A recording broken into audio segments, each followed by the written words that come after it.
যেই মাটা তার মেয়ের জন্য এত মমতাময়ী, এত যত্নশীল, আর সেই মাটাই শাশুড়ি হওয়ার পর তার ছেলের বউর বেলায় এত কেন কঠোর হয়। আর এই ছেলের বউটাও কিন্তু কারো না কারো ঘরের মেয়ে। মাঝে মাঝে আমিও ভাবি, আমি কি শাশুড়ি হলে এমনই কঠোর হব? আমরা যে মেয়েরা বিয়ে হওয়ার আগে নিজের প্লেটটা ধুয়েও খেতে পারি না, আর সেই মেয়েটাই বিয়ে হওয়ার পর বাড়ির বউ যখন হয় তখন কিন্তু সে সবকিছুই করতে পারে। একটা সময় যখন আপনার ভাইয়া আমাকে পছন্দ করতো তখন কিন্তু অনেকে আমাকে বলতো যে ওর তো কিছু নাই, আর ও তো কোনো ইনকাম করে না, তো তোকে কিভাবে সুখে রাখবে। আর সেই কিন্তু এখন আমার সব ইচ্ছাগুলা পূরণ করে। শূন্যর কিন্তু কোনো দাম নাই, সেই শূন্য ছাড়াই কিন্তু লক্ষ বা কোটি কোনো কিছুই হয় না। আজকে তো অনেক বেশি গরম পড়েছিল, এই দুপুরে কড়া রোদের মধ্যে কিন্তু আপনার ভাইয়া এই সব বাজার করে নিয়ে আসছিল। আজকে যেহেতু আমার ননাস আর ননাসের জামাই ওনারা আসছে, এর জন্য কিন্তু এই সব কিছু আয়োজন করছিলাম, তাই তাদের জন্য চাচ্ছিলাম স্পেশালি কিছু রান্না করি। আজকে কিন্তু তাদের জন্য বাসমতি চালের কাচ্চি রান্না করব। আর এখানে কিন্তু আপনার ভাইয়া মাংস নিয়ে আসছিল, এগুলাকে কিন্তু কাচ্চির বড় বড় পিস করে নিয়ে আসছিল। যেহেতু আমি কাচ্চি রান্না করব, এখানে কাচ্চির মশলা দিয়ে এই তো মাংসগুলা ম্যারিনেট করতেছিলাম। আর আমরা ঘরের বউরা কিন্তু সবকিছুই করতে পারি, তো আমরা সবার মন রক্ষা করার জন্য রান্না করি। আর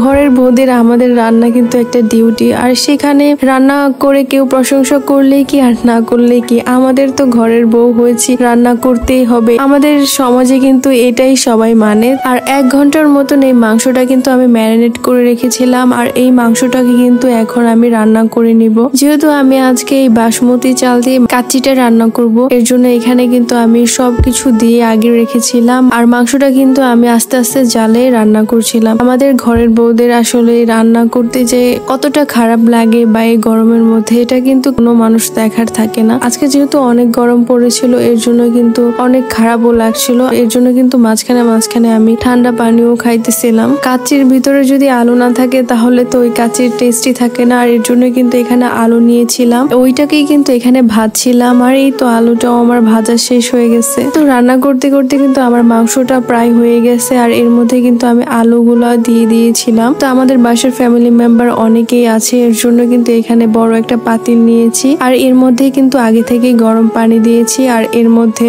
কাচির প্যাকেটে 2টা মশলা ছিল, এখান থেকে কিন্তু আস্ত প্যাকেটের মশলাটা এটার মধ্যে দিয়ে দিলাম। আর এইভাবে কিন্তু ফুটন্ত গরম পানির মধ্যে আমি বাসমতি চালটাও দিয়ে দিলাম। আর এই চালটা হচ্ছে হাফ সিদ্ধ হতে হবে, তখনই কিন্তু আমি এটার একটা লেয়ার দিব।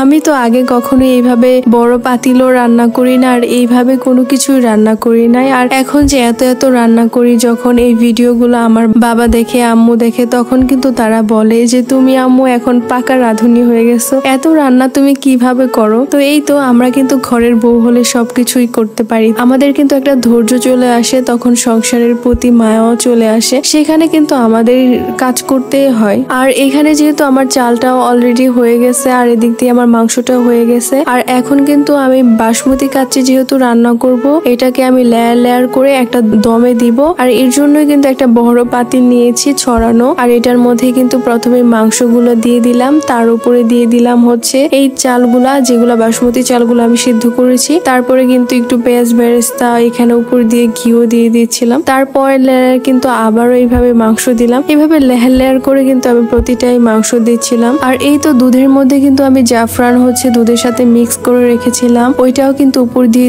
দিলাম। আর উপর দিয়ে ঘিও দিয়ে দিলাম। আর সবকিছু দিয়ে কিন্তু এখন এটাকে আমি দমে দিব। আর দমে দেওয়ার জন্য এখানে আটা নিয়েছিলাম, আটাকে কিন্তু লাগাই দিচ্ছিলাম যেন এটা থেকে কোনো প্রকারের হাওয়া বেরোতে না পারে, আর হচ্ছে বাতাস না ঢুকতে পারে। আর এই তো আমাদের মেয়েদের তো সংসারে শুধু রান্না বাড়াই থাকে না, রান্না করার পরে কিন্তু রান্নার জিনিসপত্র, বড় বড় হাঁড়ি পাতিল দেখছি, এগুলোও কিন্তু ধুইতে হয়। তো বিয়ের আগে তো এক সময় কখনো হাঁড়ি পাতিল কি নিজের প্লেটটাও ধুয়ে খেতাম না, নখ নষ্ট হয়ে যাবে, হাত নষ্ট হয়ে যাবে। আর এখন কিন্তু সবকিছুই করি। এই তো বড় বড় হাঁড়ি পাতিল, এই তো রান্না করার পরে যত কিছু নোংরা হয়ে থাকে সবকিছুই কিন্তু এই নিজেরই পরিষ্কার করতে হয়। সব কাজ বাজ শেষ করে কিন্তু এখন আমি বিরিয়ানিটা দমে দিয়েছিলাম 40 মিনিটের মতন। আর এই তো কাজ করার শেষে কিন্তু আমি রুমে আসলাম। আর আমার অবস্থা তো অনেক খারাপ হয়ে গেছিল এই গরমে রান্না করতে করতে। আর এখন আপনার ভাইয়া বলছিল যেহেতু 40 মিনিট তুমি দমে দিছো, এখন তুমি গোসল করে একটু রেডি হয়ে নাও। আর আমি কিন্তু গোসল করে রেডি হয়ে আবারও রান্না করে চলে আসছি। কেউ চাই কেয়ার করুক আর কেউ চাই কেয়ার না করুক, পাশে যদি একজন থাকে না দেখার মতন, তাহলে কিন্তু আর কিছুই লাগে না। আর এখানে কিন্তু আমার কাচ্চিটা সুন্দর মতন হয়েছে, চারপাশে কিন্তু ঢাকনা খুলে দেখলাম যে কাচ্চিটা এত সুন্দর পারফেক্ট ভাবে হয়েছে। আর এই কাচ্চির এত সুন্দর একটা গ্রান বের হয়েছে, কি বলবো, আপনার ভাইয়া তো বলতেছে গ্রানে আমি পাগল হয়ে যাচ্ছি। আর তারপরে কিন্তু কাচ্চিটাকে ভালো করে মিক্স করে দিলাম, যেহেতু এটা লেয়ার লেয়ার করে কাচ্চিটা আমি তখন দিয়েছিলাম। আর কাচ্চি কিন্তু এভাবেই হওয়ার পরে এভাবে মিক্স করে দিতে হয়। গতকাল রাতেই কিন্তু এই দইটা বানিয়ে রাখছিলাম আর ওইটাই কিন্তু এখন দেখাচ্ছি। যেহেতু আমি বাসায় 3-4 বারের মতন বানাইছি, খেতে যেহেতু অনেক ভালোই হয়, এর জন্য কিন্তু আজকেও বানিয়েছিলাম। যেহেতু আজকে বিরিয়ানি রান্না করবো, এর জন্য গতকাল রাতেই এই দইটা বানিয়ে রাখছি আর এই দইটাও অনেক মজা হয়েছিল। আর এই তো কাচ্চিটা কিন্তু মিক্স করে এখানে রেখে দিয়েছিলাম। যেহেতু আমাদের বাসায় সবাই একসাথে বসে খায় না, যখন যার মন চায় তখনই কিন্তু সে খায়, এর জন্য কিন্তু এখানে একটা প্লেটে আমাদের জন্য কাচ্চিটা বের করছিলাম। আপনাদের ভাইয়া তো তাড়াতাড়ি খেতে চাচ্ছিল। আর এই তো কাচ্চিটা কিন্তু বেড়ে নিয়ে ঘরে আসলাম। রান্নাঘরে যেহেতু অনেক গরম, এর জন্য বসাই যাচ্ছিল না, খাবার টেবিলেও বসা যাচ্ছিল না, এর জন্য রুমে চলে আসছিলাম। আর এই তো রুমে নিয়ে এসে তাকে কিন্তু খাওয়াই দিতেছিলাম। সে বলছিল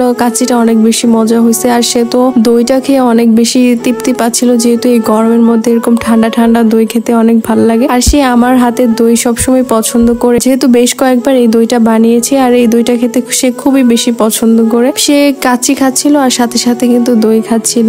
এই পর্যন্তই ছিল আজকের ব্লগ। সবাই অনেক বেশি ভালো থাকবেন। আল্লাহ হাফেজ।